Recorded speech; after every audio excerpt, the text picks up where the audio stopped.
सो ये वीडियो में आज मेरी फ्रेंड, मेरी क्लोजेस्ट फ्रेंड, मेरी फैमिली, मेरी सिस्टर दिव्या के लिए बना रही हूँ। दिव्या भटनागर के लिए,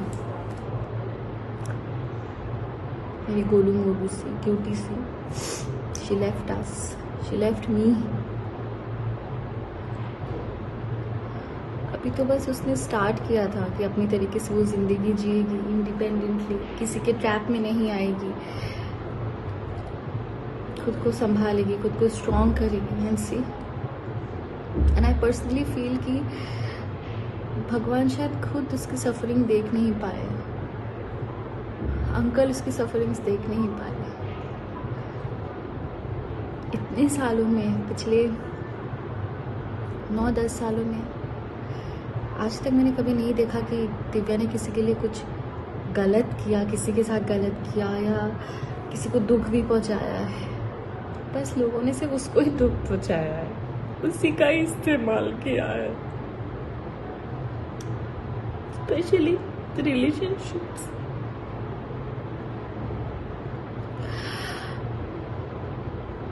ये हर एक लड़की गलती करती है, एक रिलेशनशिप से गंदे से धोखा खाने के बाद कहीं से भी थोड़ा भी कोई सहारा दे देता है, वो लड़की बिना सोचे समझे उसे अपना सहारा मान लेती है, बिना उसका बैकग्राउंड जाने, बिना कुछ जाने। और दिव्या तो मासूम थी, एकदम भोली थी। उस पागल को तो मैं समझाती थी, मतलब अगर मैं उसे समझाती होंगी तो आप समझ सकते हो कि वो किस तरीके की थी। मैं खुद इतनी इमोशनल हूँ तो वो मेरा 1000 गुना थी। आज ये वीडियो मैं बना रही हूँ, बहुत ज़रूरी है ये बनाना, स्पेशली उस इंसान के लिए जिसकी वजह से मेरी दिव्या ने इतना सफ़र किया। आई नो कि आज दिव्या के साथ जो भी हुआ, दिव्या हमारे बीच में नहीं है, it is because of Covid. But जो मेंटल स्ट्रेस, जो फिजिकल अब्यूज उसके साथ हुआ है, कोई भी इंसान अगर उस फेज से गुजरता तो छोटी सी एक बीमारी से भी लड़ने की उस इंसान के पास ताकत नहीं होती है। तो फिर भी कोविड था। बहुत ही शराफत से, बहुत ही शांति से मैं आप सबको ये चीज़ बता रही हूँ, एंड स्पेशली टू यू गगन गबरू। उस दिन तूने क्या पोस्ट किया था कि उसकी माँ और भाई तेरे रिलेशनशिप्स के अगेंस्ट थे और वो नहीं चाहते थे तेरी शादी होए, और तेरे नाम पे वो पब्लिसिटी ले रहे हैं। तेरी औकात क्या है? क्या औकात है तेरी? तू कौन है? तू यहाँ पे जो 4-5 जो गिने चुने आर्टिस्ट को भी जानता है ना, वो दिव्या के बदौलत भीख मांग के तू हिमाचल से दिव्या के साथ यहाँ रहने आया था। और जो तेरे अगेंस्ट में सिर्फ उसकी फैमिली नहीं, मैं भी खड़ी थी। इसीलिए वो 4 साल मेरी दिव्या से बात नहीं हुई थी, क्योंकि मुझे पता था कि तू ऐसा ही निकलेगा। पर दिव्या तेरे प्यार में इतनी अंधी हो गई थी, इतनी अंधी हो गई थी, तूने तेरे बातों में इतना फंसा लिया था कि उसको आगे पीछे कुछ दिख नहीं रहा था। इसलिए वो ना अपने माँ बाप की सुनी, ना भाई की सुनी, ना मेरी सुनी, ना बाकी दोस्तों की सुनी, और जिसके वजह से आज वो हमारे बीच में नहीं है। समझा? तू पब्लिसिटी देगा, तुझे मैं पब्लिसिटी दे रही हूँ। अब तू ले पब्लिसिटी मेरे से। तुझे मैंने कहा था ना, तेरा काला चिट्टा खोल के रख दूंगी मैं। और अब देख, ये शुरुआत है। तुझे मैंने ऊपर से नीचे तक एक्सपोज नहीं किया ना, तो फिर तू बता मुझे।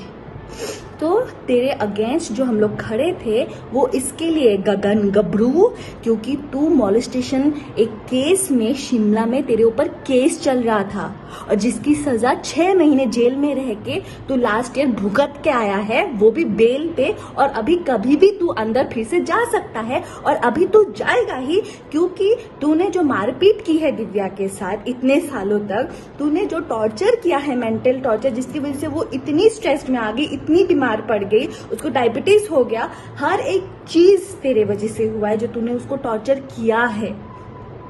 तुझे क्या लगा कि दिव्या चली गई तो तू अभी अय्याशी करेगा तेरे गर्लफ्रेंड्स के साथ?